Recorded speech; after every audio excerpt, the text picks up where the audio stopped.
as I stated, I think the biggest thing that we can do at the Polk County Sheriff's Department to move this organization forward for the benefit of the citizens of Polk County is to provide positive, proven leadership to the organization.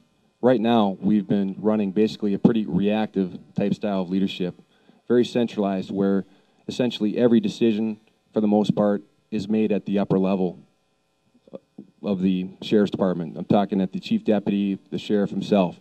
What we need to do is to move away from that style of leadership and move towards more of a delegatory style where we actually entrust and empower our junior leaders. And in any organization, you have both formal and informal leaders.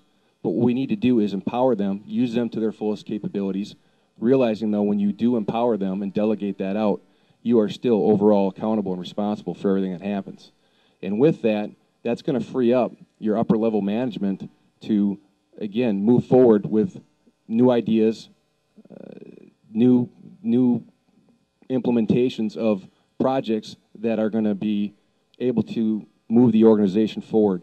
And without that, you're going to just be complacent. And complacency is the enemy of productivity and efficiency. To be more productive, we need to move to more of a delegatory style of leadership. And my experience has been such. I have a great deal of experience in that style of leadership, and I've had great success with that. And that's what I think would be the biggest change I can make immediately to benefit the citizens of Polk County and the Sheriff's Department.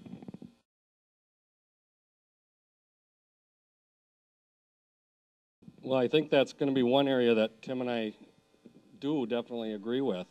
I'm not probably going to say it as pretty as he did, but it's definitely empowering the sergeants in our department to be able to take a more hands-on and a more effective role in supervision of the younger guys, the guys that are below them.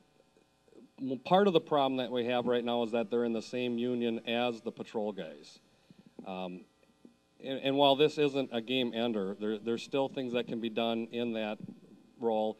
There's also other things that can be done, you know, if we start a supervisor's union rather than being in the same union. Or somehow make it so that there is a perception of a difference between that sergeant role and those below them. And that's in both the jail and the patrol. Right now, corrections, they don't have a rank structure. They're civilian employees, and they're of such a number that they don't really need that next added step of supervision. Jill Stoffel, who's back there, does a great job, and I don't think we need to add another step in that division. But what I'm saying is Tim and I do agree on that, and that's where more needs to be done at a lower level to free up the upper administration.